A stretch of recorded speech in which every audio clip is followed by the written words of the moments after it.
Penobscot Bay, a place of natural beauty where for many a generation man has lived in perfect harmony with his surroundings. This timeless place is more than 9,000 kilometers from Baghdad and far from the horrors of war.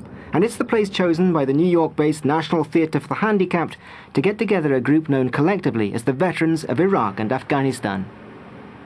What we want to do is we're going to try to keep people as tight as possible so Lewis can get everybody in the picture. A photo for the record so that they never forget. These men and women are finishing 10 days of reflection on their post-conflict lives. The theatre is being used as part of the healing process, allowing them to express themselves and perhaps put an end to the war which is still ongoing in their heads. There are many programs that want to get them back on their feet with prosthetic devices, which is terrific. They want to get them skiing, they want to get them whitewater rafting, they want to get them camping, they want to do everything to do with the physical part of it, but no one's trying to help heal their souls. And my heart. Good. Now, you look like you hate this. It seems that because the arts is such a great expression of the human condition, it's such a great expression of what it is to be a human being, that would be kind of a nurturing type of environment for them, to give them a safe place to be able to explore these very scary places and to somehow work through it.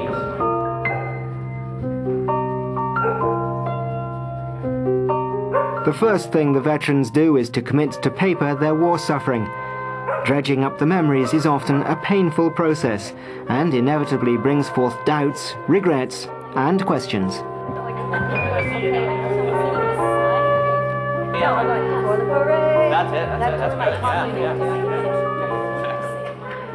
When you're part of killing other people, you have to, in your mind, come to terms with that.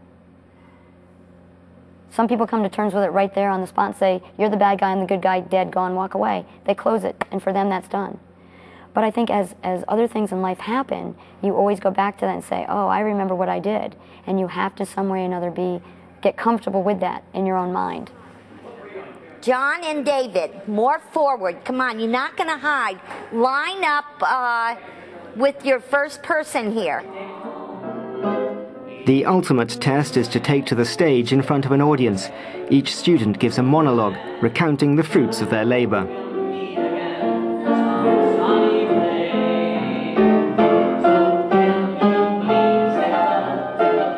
I've never been in a war myself, and I don't know the great fear that it takes to face what they have to face. But I know what it's like to face an audience, and I think if they can face the guns and the explosions and all of the battle, it's facing a little applause may not be so bad after all. And I think that's kind of what they learn. It's estimated that between 35,000 and 50,000 American soldiers have been injured since the 2003 invasion, and the number of soldiers suffering psychological problems is growing exponentially. But beyond the cold numbers, every day sees the United States learn just a little bit more of the human cost of the war. My passion has always been flying. I mean, even when I was enlisted, I was flying. I mean, I started flying when I was 16. So suddenly being ripped away from it it's like losing your whole family in a car accident. And so now I sit and wait for my friends to come home. Sometimes they come home in pieces. Okay. Hello, my name is Lieutenant Carrie Conway. I am a mother, a daughter, a wife, a niece, an aunt, and a friend. And I need to ask you, sir, no matter what... Carrie Conway was a helicopter pilot in Iraq. The victim of a series of incidents, she's now confined to a wheelchair. She's here to battle her demons. Being here has helped with some of the feelings. I wrote that dramatic writing. When I first wrote that monologue and I first read it, I couldn't but cry. All I could do was cry. And it took me all week. Every time I read it, I would cry, and I'd cry less, and I'd cry less, until I was finally actually able to present it the way I wanted. Why, sir, was I there? You told me it was to stop the terror, yet all I saw was terror. The people living in the buildings around me were friendly, but scared.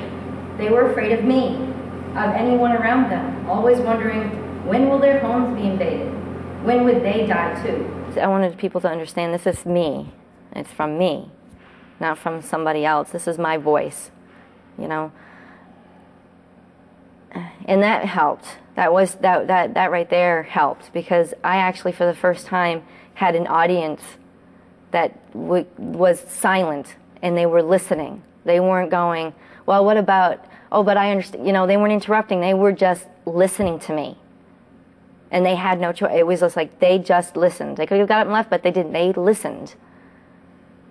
And that was like a vindication. It was like, finally, they're listening to me. They're getting it. You know? Finally, they listened. I just, it was just amazing.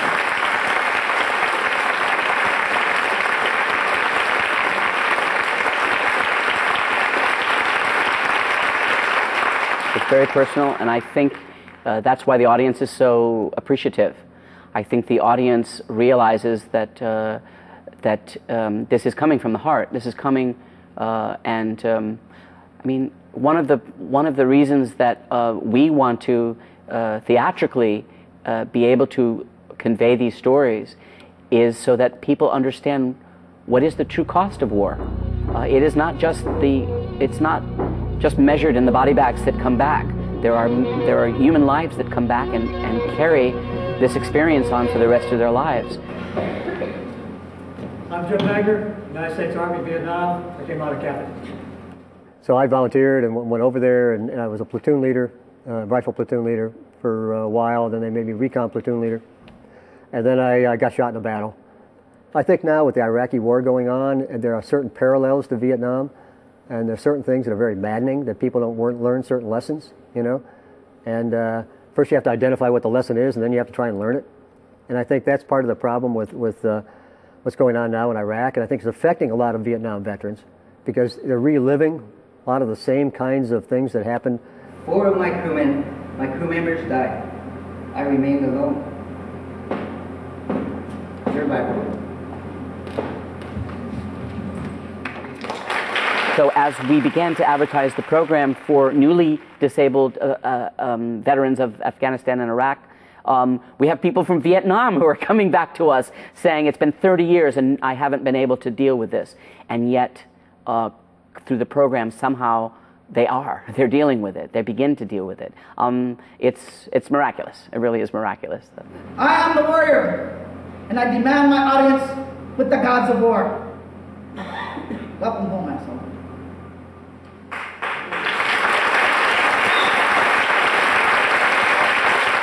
And I think that's part of what makes this whole experience so intense. It's not just the writer's workshop, and it's not just being together and experiencing these things together, but getting up here and experience it with other people, the public. You know, here I am. This is my story. Pain. I welcome the pain, my persistent companion. Pain reminds me that I'm still alive and able to take steps, baby steps. I think that is what helps handicapped people, is because they're not weighted down anymore. They're not on the ground. They're now, you know, with the arts, they're going up someplace with their mind and with their eyes and their senses.